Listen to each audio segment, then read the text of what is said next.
श्री गणेशाय नमः। प्रिय बंधुओं, हम जब भी पूजा करें तो हमें इतना ध्यान अवश्य ही रखना चाहिए कि कहीं हम जो पूजन कर रहे हैं यह पूजन दोषपूर्ण तो नहीं है। क्योंकि जब हम दोषपूर्ण पूजन करते हैं तो इस पूजन से बजाय लाभ के नुकसान अधिक हो जाता है। इसीलिए पूजन करते समय हमें विशेष सावधानी रखना चाहिए।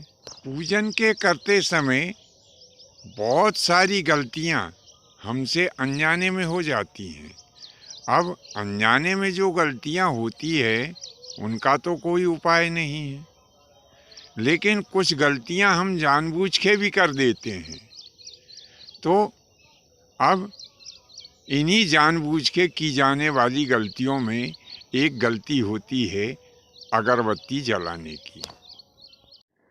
अब मेरी बात को सुन कर के बहुत से लोग तो मन में हंस रहे होंगे और कुछ तो ऐसा भी कह रहे होंगे कि गुरुजी तो कुछ भी कह देते हैं।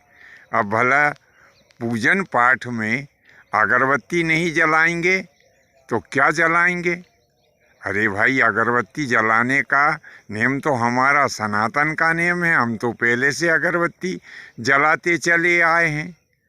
हम भला अगरबत्ती क्यों ना जलाएं? तो बंधुओं, अगरबत्ती जलाने का नियम हमारा सनातन नियम बिल्कुल नहीं है।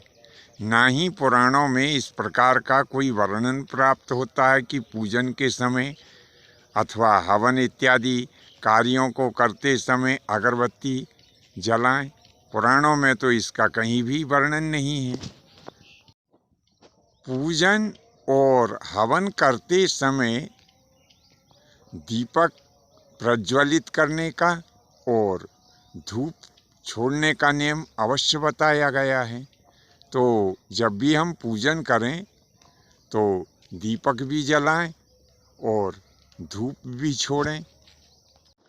अब यहाँ पर बात आती है कि आखिर हम अगरबत्ती जलाने का क्यों मना कर रहे हैं। तो यह अगरबत्ती जलाने का हम मना नहीं कर रहे हैं। हमारे शास्त्रों में उन अगरबत्तियों को जलाने की मनाही की गई है जो अगरबत्ती बाँस के द्वारा निर्मित की जाती है। बाँस के द्वारा बनी हुई अगरबत्ती हमें बिल्कुल भी नहीं जलाना चाहिए,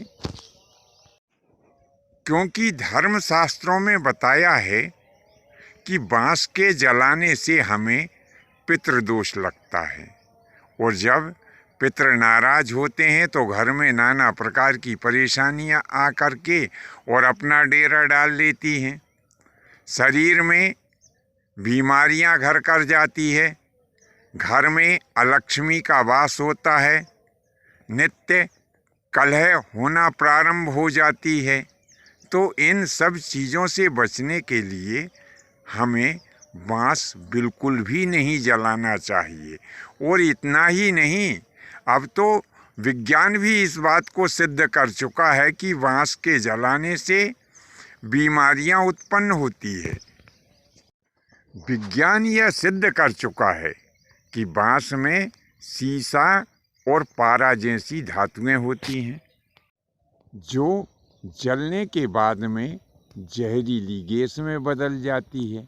अब उसी जहरीली गैस का धुआं हमारे नाक के द्वारा होता हुआ हमारे शरीर में प्रवेश कर जाता है।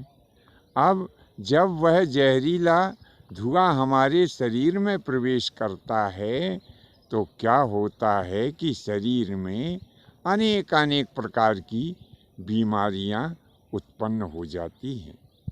तो बंधुओं, इसीलिए विज्ञान भी कहता है कि बाँस को नहीं जलाना चाहिए।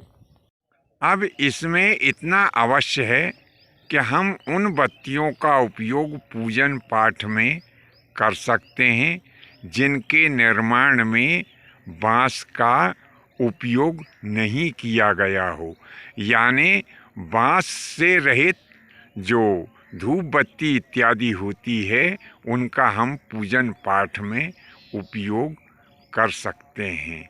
तो बंधुओं, आज की यह जानकारी आपको कैसी लगी नीचे कमेंट्स बॉक्स में लिखें। धन्यवाद। जय माता की, जय परशुराम जी की।